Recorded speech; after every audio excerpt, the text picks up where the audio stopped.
vocês? Hoje o dia tá lindo, como sempre que eu gravo aqui fora, você sabe que os passarinhos, né, estão nos dando bom dia, estão nos dando a paz do Senhor, porque tudo que vem da criação, né, tudo que Deus criou, é tudo tão perfeito, é tudo tão lindo, que nós só temos mesmo que aproveitar esses momentos para exaltar o nome do Senhor, não é isso?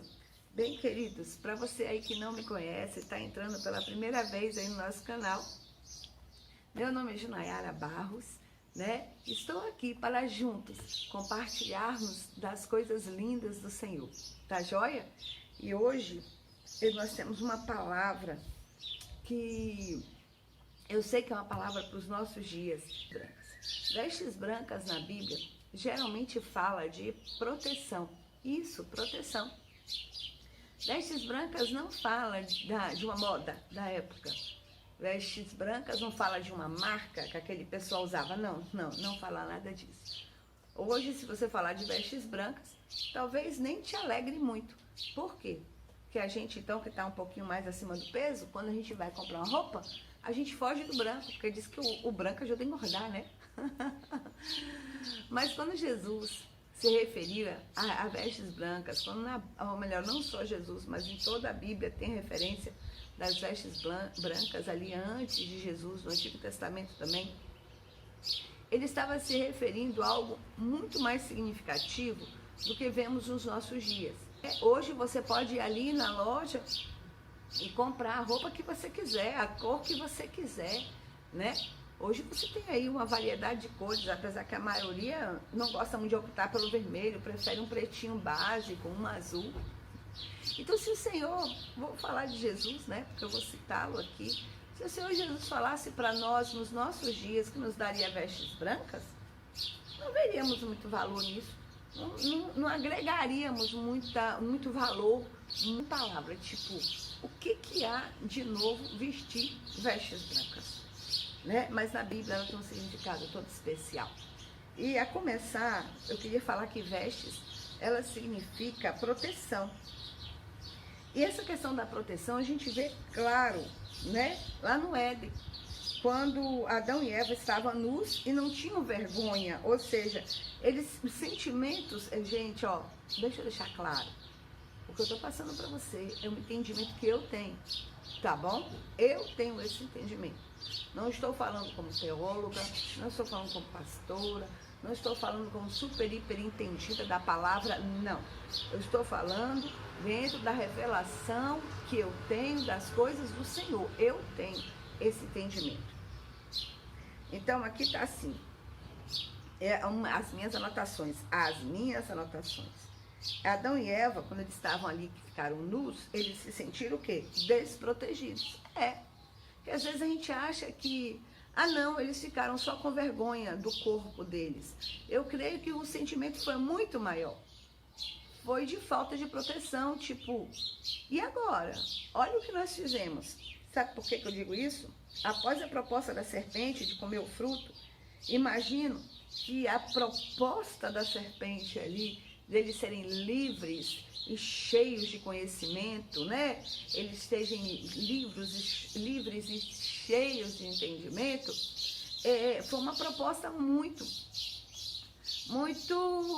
vou falar assim, muito manipuladora, porque bate de encontro com aquilo que a gente quer, e a gente sabe que o inimigo, ele sabe exatamente a área que ele vai nos pegar, que ele vai nos tentar nos aprisionar. Então essa proposta foi uma proposta indecente para Eva, no momento foi para os nossos olhos hoje, mas naquele momento eu creio que era tudo que ela precisava, naquele momento, né, sendo aguçada, quero deixar claro, pela serpente. Em Gênesis 3:12, nós podemos ver uma passagem após o pecado ali, que Deus chega até Adão e Adão fala assim, foi a mulher que me deste de companheira, né?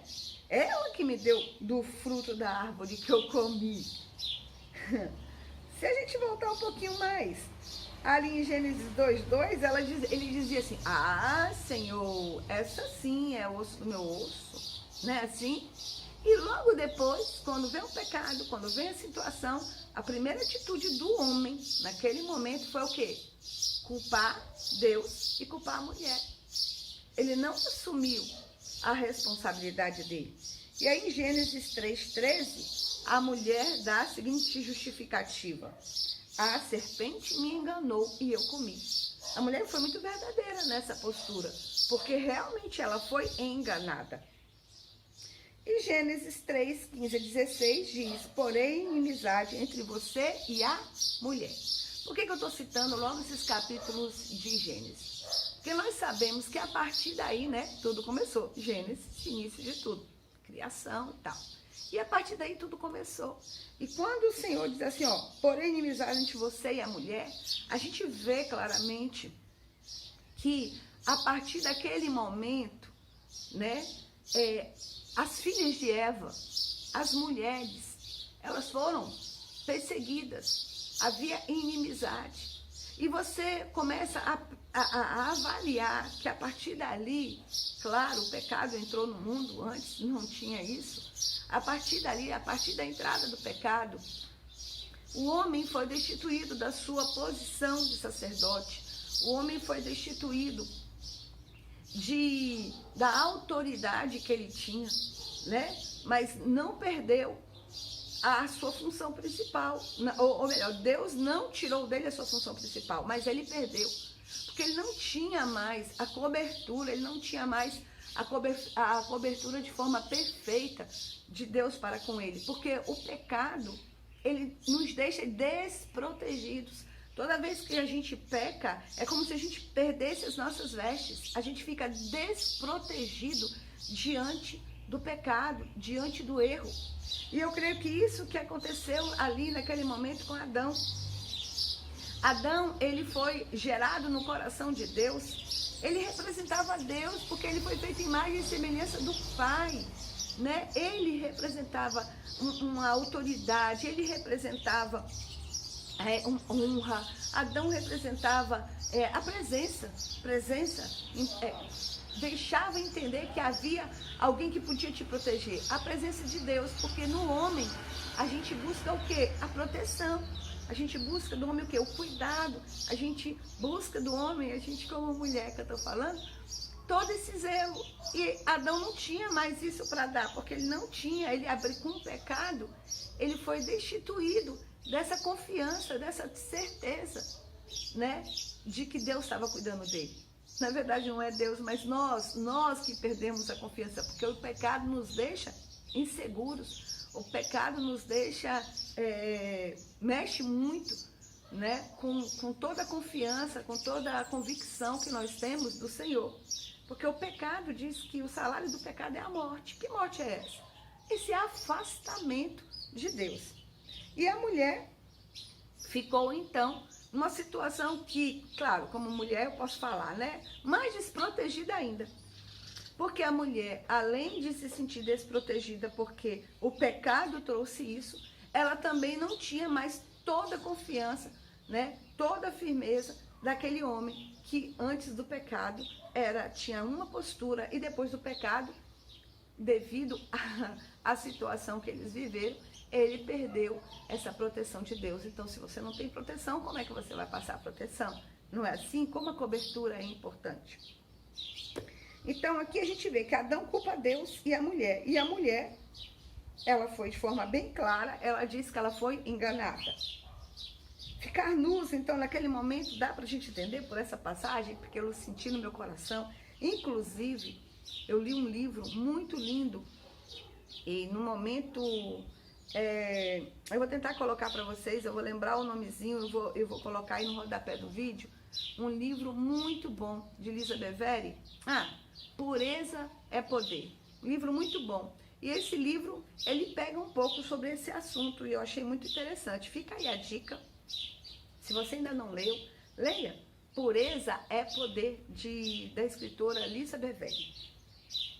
A mulher, então, Eva, ela deu a sua roupa para a serpente. Ou seja, a serpente despiu Eva. E agora, bolou a cabeça? Não bolou não, preste atenção. Se a roupa fala de proteção, A serpente representa o quê? O maligno que veio colocar o pecado, né? Que veio trazer o pecado. Então, o que a serpente fez? Ela trocou a proteção e Eva ficou nua. Por quê? Porque a partir do pecado, Eva não sentia mais a intensidade da proteção, do cuidado de Deus, também representado ali em Adão. Então, até hoje, a gente vê, até nos nossos dias, aqui meu pequeno esboço, minhas colinhas, até nos nossos dias, a gente vê toda a geração, todas as filhas de Eva sendo despida pela serpente, sendo roubada pela serpente. Por quê? Não só nas vestes naturais que a gente vê aí, como hoje em dia as pessoas procuram se vestir sem muito zelo, mas eu não estou falando disso. Eu estou dizendo assim, a alma da mulher. A mulher, ela é toda sensível. Tudo fere uma mulher. Tudo vem de encontro, sabe? A falta de proteção. Queridas, eu não sei você. Eu não sei você, mas eu sempre me senti desprotegida na minha caminhada. Eu sempre me senti desprotegida. Primeiro, porque eu não fui criada com meu pai. Né? Eu tenho algo assim que Deus trouxe nesses dias para mim que foi muito forte. Agora, com meus 52 anos, eu consegui achar, sabe, algum rastro. Alguma coisa que me levasse ao meu pai. E eu contactei algumas pessoas que, através de algumas investigações, a gente conseguiu. E cheguei até uma pessoa que eu acredito ser meu pai. Tenha sido meu pai. Porque ele faleceu ano passado. Tudo indica que, sendo ele faleceu ano passado. Para mim não foi fácil. Hoje eu entendo por que uma alma tão ferida. Pela falta da proteção. Pela falta do cuidado daquela figura masculina do teu lado. Porque essa é a intenção. Preste atenção para tudo. Para tudo. E presta bastante atenção no que eu estou te falando. A mulher, quando foi gerada no coração de Deus, ela foi gerada para ser a companheira, auxiliadora, a amiga, não é assim? Aquela que estaria do lado todo o tempo. Só que a serpente veio e enganou a mulher. Despiu a mulher das suas vestes de proteção, de amor, de cuidado. E a mulher ficou muito entregue, muito volúvel às suas próprias emoções. E de lá para cá, eu não sei você, mulher, mas nós, muitas vezes temos dificuldade de nos relacionar. Em grupos de pessoas, a gente se fere com facilidade. Eu quero dizer assim, protege seu coração, proteja suas emoções. Né? Coloca um escudo, sabe? Um escudo de amor de Deus, de proteção de Deus, porque senão você não vai resistir. Porque a mulher começou a ser bombardeada. Todo tempo a serpente vem roubar as nossas vestes. E isso é claro, isso é visível o que a gente vê. Como eu falei, não é exatamente disso, mas dá para eu pegar como exemplo. As vestes hoje, as vestes vulgar, as vestes que não escondem, ou melhor, não protegem mais quem você é. Hoje a mulher, ela expõe com facilidade a sua intimidade, porque ela foi perdendo. Ela foi perdendo a proteção. E hoje a gente está vivenciando isso. E retratado aí no que a gente vê de mundo e de vestes mundanas. Não estou dizendo que você não vai vestir uma roupa bonita. Sim, você pode, você deve, né? Mas a gente está vendo retratado dessa forma. Vamos voltar para cá, porque eu acabo me empolgando nessa área. É uma área que eu costumo dizer assim, a vida me treinou, é o meu currículo, que é se levantar sempre contra as feridas da minha alma. Digo que é o meu currículo de cristã. Eu necessito muito de Deus para me curar todos os dias. Né? E eu creio que eu tenho alcançado isso até por chegar até aqui.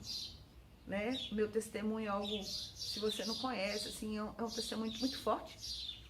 Porque por essa falta de proteção, por essa falta de consciência de quem é Deus, que eu não tinha, eu já com 12 anos, eu já até tentei um suicídio. E eu sei o que eu estou falando. Eu estou falando respaldada no que eu vivi, sabe? Então, Satanás, todo o tempo, ele quer roubar as nossas vestes. Mas eu creio que a proposta do Senhor para esse tempo é restaurar tudo isso. E veja aqui, ó, em Isaías 1,18, eu só estou colocando a referência, mas sejam cuidadosos em casa, tá bom? De pegar a sua Bíblia e de ver até onde eu estou falando algo que realmente bate com a palavra ou não. E quero deixar claro que a minha visão disso, tá joia? E se você está gostando aí no vídeo, eu fico assim, me sentindo, gente, eu tenho que falar. Por favor, deixa seu like. Tá gostando? Tá se identificando? Deixa seu like, tá bom? Se inscreve aí no canal. Isso, vai lá, ativa o sininho. Faz um comentário. Com certeza eu vou amar responder você.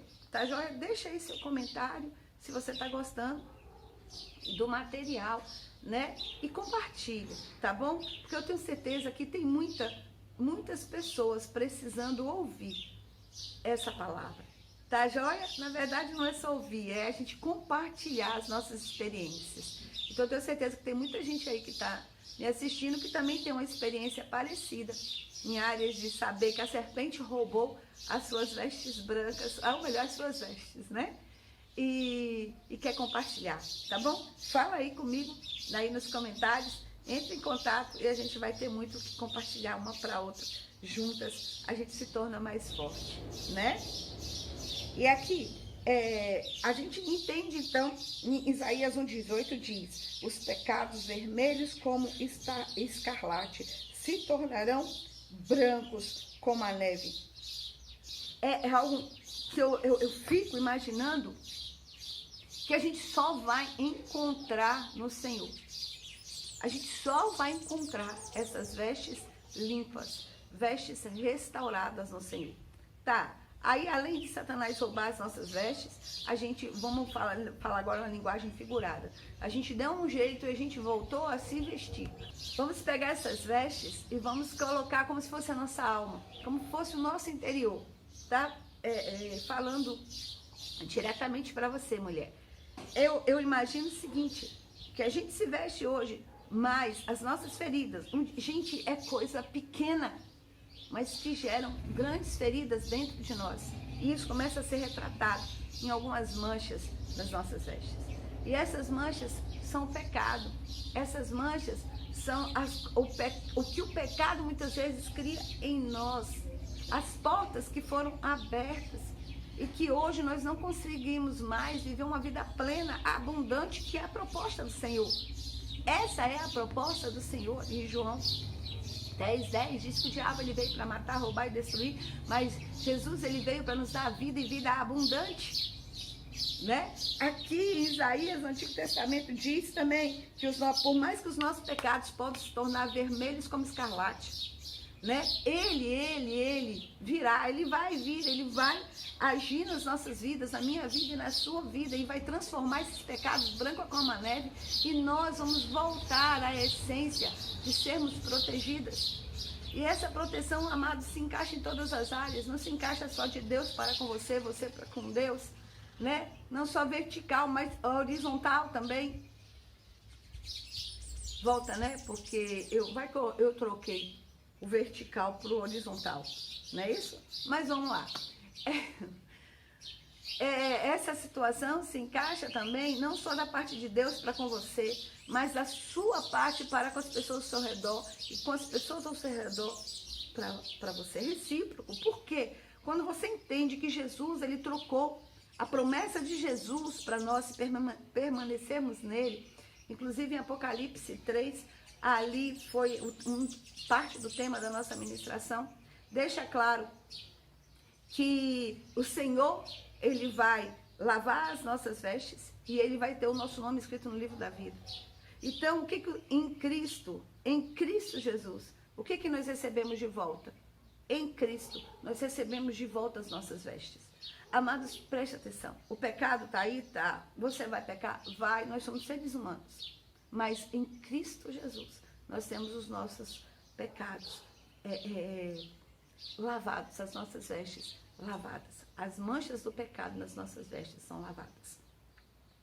E aí, você vai ter a proteção da parte de Deus, a proteção vai ser proteção na vida de outras pessoas e você vai receber dos outros essa proteção. Então, fica mais fácil a vida no casamento, porque você vai olhar para o seu esposo.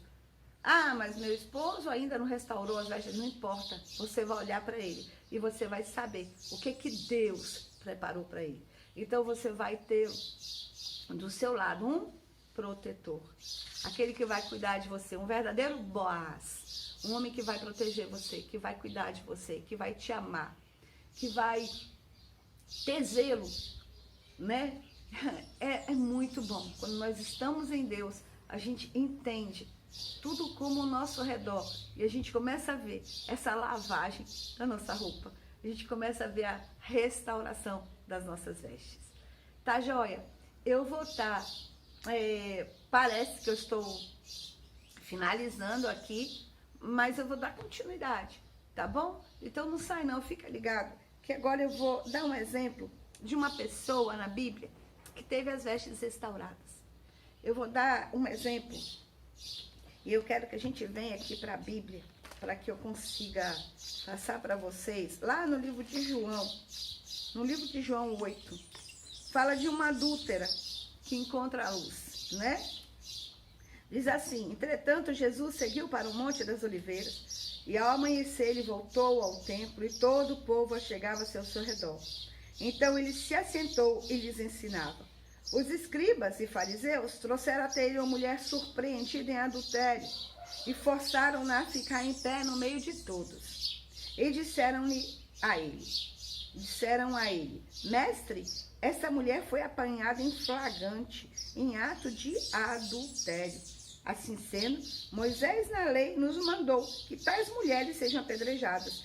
Todavia tu, o que dizes a este respeito? E eles falavam assim para prová-lo e terem alguma coisa do que acusar. Mas Jesus, inclinando-se, escrevia na terra com o dedo, como se não tivesse ouvido. Presta bastante atenção nisso. Aqui a gente vê claro uma restauração de vestes. E Jesus, ele tinha o costume de ensinar, diz que ele veio, né, ao amanhecer, ele voltou ao templo. Ou seja, Jesus, ele tinha ali aquele hábito de descer e ensinar. E nós sabemos muito bem como era a sociedade naquele tempo, né? A cultura muito fechada contra as mulheres. Sabemos que as mulheres, se bobear, não podiam estar aqui. Mas eu imagino quantas Junayaras devia estar lá, quantas Anas, né? Quantas Joaquinas, Márcias, quantas mulheres deveriam estar naquele momento, olhando, observando. Por quê? Porque nós sabemos, através da história, nós sabemos através da Bíblia, através de citações, que tudo que Jesus fazia, ele atraía as pessoas, ele atraía as multidões, porque o Pai estava nele, ele com o Pai eram um. Então a glória de Deus era que atraía as pessoas, e as pessoas iam até ali para ouvi-lo. E eu não tenho dificuldade nenhuma de gravar aqui fora, porque eu sempre imagino isso, que quando Jesus, ele estava ali, as pessoas se chegavam a ele, e ele estava ali, olha, ao ar livre. Então aqui, eu me sinto bem mais à vontade. E eu vejo ali que Jesus, ele estava ali ensinando, essas mulheres deviam ficar por trás, porque elas não podiam participar. E ele estava sempre ali, com aquele olhar doce, que eu imagino ele assim, com aquele olhar meigo, com aquele olhar protetor, com aquele olhar de perdão, com aquele olhar de puro amor para cada uma daquelas pessoas. E aí, eu imagino, agora é minha imaginação, que quando ele está ali ensinando, aparece aquele burburinho de soldados, de homens carregando uma mulher de qualquer jeito, né? E a minha visão é que essa mulher estava nua. Ah, mas a Bíblia não está dizendo isso. Não, eu não estou dizendo nua de vestes, porque eu não sei realmente como ela se encontrava. Mas eu acredito que aquela mulher estava nua por conta do pecado. E o sentimento daquela mulher era de nudez. Pense bem, ela estava sendo arrastada por soldados e sendo jogada na frente de muitas pessoas. Como você acha que aquela mulher se sentiu? E não foi qualquer pecado. Aqui diz pecado de adultério, onde a lei, né, deixava claro que aquela mulher, ela tinha que ser o quê? Apedrejada. Seriam apedrejada. E ela já estava sendo arrastada pelos soldados. Mas o que trouxe esperança àquela mulher, talvez ela já tivesse visto aquele olhar naquele local, talvez ela já tivesse visto aquele olhar de amor, aquele olhar de perdão, aquele olhar de proteção. E aí quando eu não sei, eu espero que ela tenha visto, porque aí eu sei que ela não estaria totalmente perdida. Mas vamos imaginar que ela se sentisse totalmente perdida.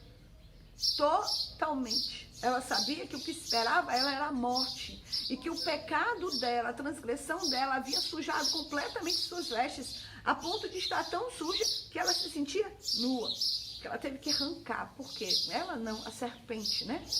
E ela se sentia nua diante dos seus acusadores. Só que quando ela foi jogada ali, à frente daquele homem, com olhar puro, com olhar santo, com olhar que tinha que poderia ter tido um olhar para ela, até de acusação, porque como o Senhor Jesus depois diz que quem não tivesse pecado atirasse a primeira pedra, ele poderia atirar a pedra.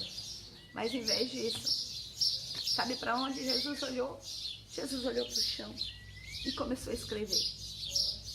E eu fico imaginando o que ele escreveu, e eu digo que a minha mente não consegue. E eu vou anotar na minha cadernetinha, para quando eu chegar no céu, eu chegar para Jesus e dizer: Jesus, o que o Senhor escreveu naquele dia? Diante daquela nudez, diante daquele pecado. E aí aqui diz, as pessoas insistiam para que ele se levantasse, para que ele julgasse. E aí ele se levantou, mas ele se levantou para dizer: aquele que dentre vós estiver sem pecado, seja o primeiro a lhe atirar pedras. Alguém atirou. Vamos lá. E novamente inclinou-se e escrevia na terra. Então aqueles que ouviam isso, sendo convencidos por sua consciência, prestem atenção nesse pedacinho que eu vou ler para vocês, foram se retirando um por um, começando pelos mais velhos até o último. E Jesus foi deixado só, e a mulher ficou em pé onde estava. Cada um. Quando Jesus perguntou, quem não tem pecado, atire a primeira pedra. Cada um, em sua própria consciência, não atirou a pedra. Amados, a gente vê isso nos nossos dias. As pessoas esqueceram que tem pecado. E as pessoas ficam atirando pedras nos outros. As pessoas estão se juntando para criar motim, para falar mal dos outros. Atirar pedra hoje é com muita naturalidade. A gente tem visto aí na internet quantos homens, quantas mulheres de Deus têm sido expostas, mas que o próprio povo de Deus, no lugar de chorar, no lugar de buscar a face de Deus, no lugar de clamar a Deus, atiram pedras. Quando Deus não deixou isso para ninguém. Jesus não veio para ser juiz, Jesus não veio para julgar, ele veio para amar. Eu não estou dizendo que a gente tem que concordar com o pecado, ou aceitar o pecado. Eu estou dizendo que nós não estamos aqui para julgar. E aqui é muito claro, porque também existem dois extremos. Ou a gente julga e mata a pessoa que já está sendo apedrejada, ou então a gente abraça essa pessoa e é conivente com o erro dela e deixa essa pessoa continuar pecando, porque a gente usa um termo que está sendo muito usado nos nossos dias, chamado graça. Só que a graça, amados, teve um alto preço, e teve o preço da cruz. E nesse texto aqui que muita gente se apega, para dizer, olha aqui, Jesus não apedrejou, Jesus não apedrejou. Jesus não apedrejou aquela mulher, mesmo ele podendo, porque ele não tinha pecado. Mas Jesus se encheu da graça verdadeira do Pai. Jesus se encheu do amor. E Jesus não julgou, mas Jesus deixou um conselho para aquela mulher que anula muitas situações que a gente vive hoje, de viver em pecado, achando que a graça vai nos alcançar. Jesus disse naquele momento, com os olhos cheios de amor, acredito eu, quando aquela mulher, ela não saiu dali, você vai ver que ela não saiu, que os acusadores dela saíram, mas ela não saiu, até que Jesus falasse com ela. E Jesus falou para ela, novamente inclinou-se e escrevia na terra. Então aqueles que ouviram isso, sendo convencidos por sua consciência, se retiraram. No 10 diz, quando Jesus se ergueu, não vendo a ninguém mais, além da mulher, disse a ela, mulher, onde estão aqueles teus acusadores? Ninguém te condenou. E a partir daí o povo rasga a Bíblia, o povo anula o outro versículo, joga fora e fala, tá vendo? Jesus não me acusou, Jesus não me acusa do pecado, Jesus sabe que se eu errar hoje, sim, ele é fiel. João 1,9 diz que ele é fiel e justo para perdoar os nossos pecados e nos purificar de toda injustiça. Mas ele não está dizendo que você tem que continuar pecando. Ele não está dizendo isso. E eu vou te dar um respaldo na palavra para fortalecer o que eu estou te falando. Aqui diz no versículo 11, João 8,11 diz, ninguém, Senhor, ninguém, a mulher diz, eu me emociono, né, porque eu me empolgo. Aqui no capítulo 8, versículo 11 diz, ninguém, Senhor. E assim lhe disse Jesus, nem eu te condeno. Por quê? Porque ele podia ter condenado. Podes ir e não peques mais. O que ele falou? Ele falou, não se preocupa não, minha filha. Você pecou, você está sem vestes, eu vou te dar vestes, né? Eu vou te dar proteção, eu vou te dar amor, eu vou te dar cuidado. Eu vou ser, sabe, o Jesus mais lindo na sua vida. Pode continuar aprontando, pode continuar, porque a graça vai te alcançar. Jesus falou isso, amados? Tá aqui. Não, Jesus não falou isso. Jesus falou, vá e não peques mais. Tá bom, pastora, mas só está sendo radical. Porque a graça tá aí para isso, tá? Eu entendo que a graça tá aí. E ela realmente, sem a graça, ninguém vai ser salvo. Não vai ser por obras, mas vai ser pela graça. Eu concordo plenamente com isso. Eu não estou eliminando a graça, não estou tirando a graça. Eu estou respaldando a graça. E eu costumo ensinar. E eu não entendo o porquê que as pessoas não conseguem aprender. Por que essa geração não consegue aprender? Que é a graça, é a própria graça que nos afasta do pecado e do erro.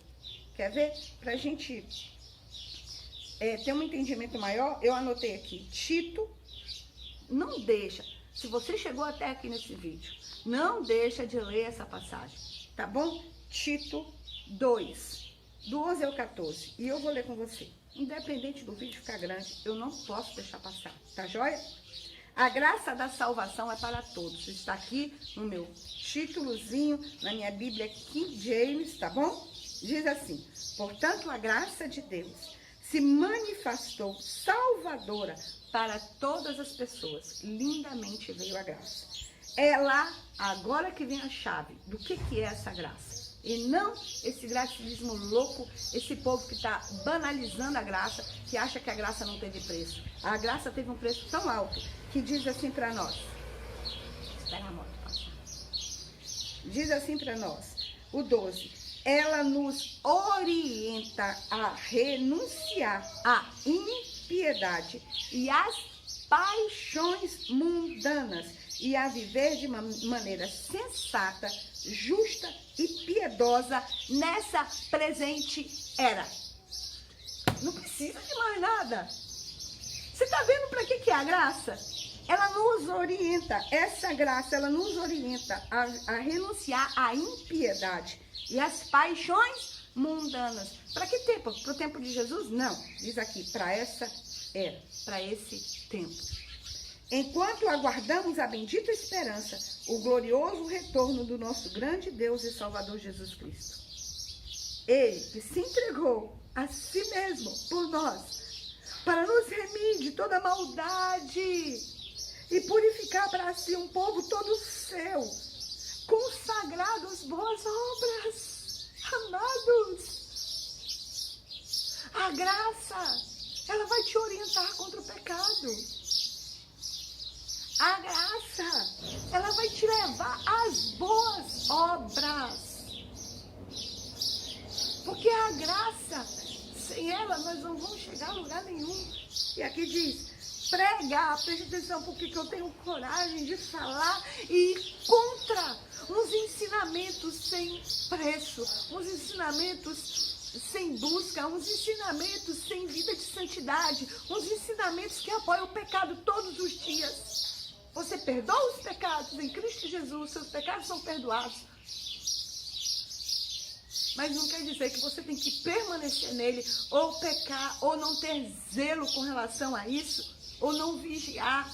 E diz aqui, ó, prega essas instruções, encoraja e repreende com toda a autoridade. Ninguém te menospreze. Deixa eu me recompor.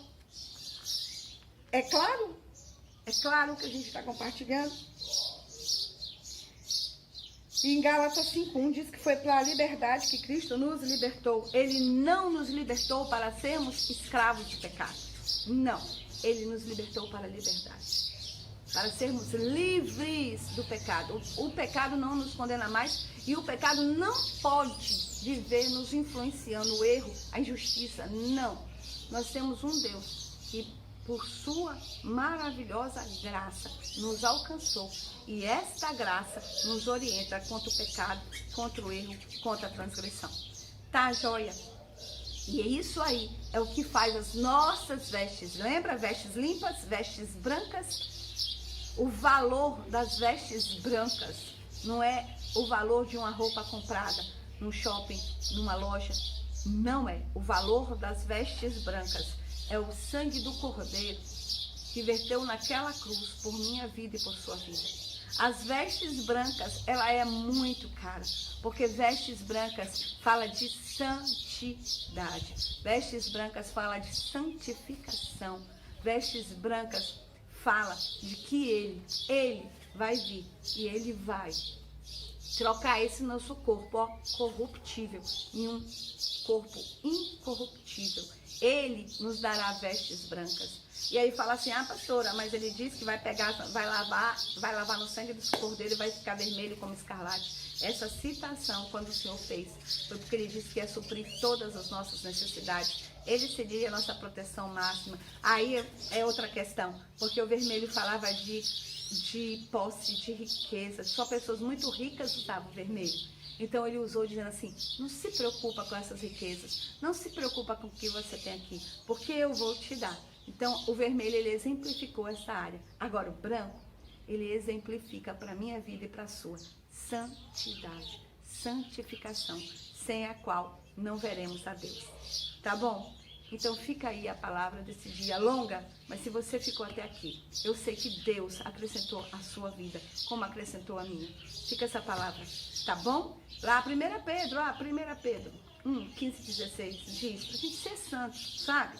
Pra gente ser santo. Não com o que a mídia está mostrando, não com o que eu estou te falando, não com as pessoas que têm se levantado como referencial. Você pode ter referencial nas pessoas, desde que ela tenha de Cristo. Então a Bíblia diz assim, sede santo, porque Ele é santo. Muito obrigada, se você ficou até aqui, muito obrigada por sua companhia. Eu tenho certeza que grandes coisas vai fazer o Senhor através da sua vida, viu? Através de você, através da sua vida. E Ele sim, vai trocar suas vestes. Deus te abençoe, né? Poderosamente. Tá, joia?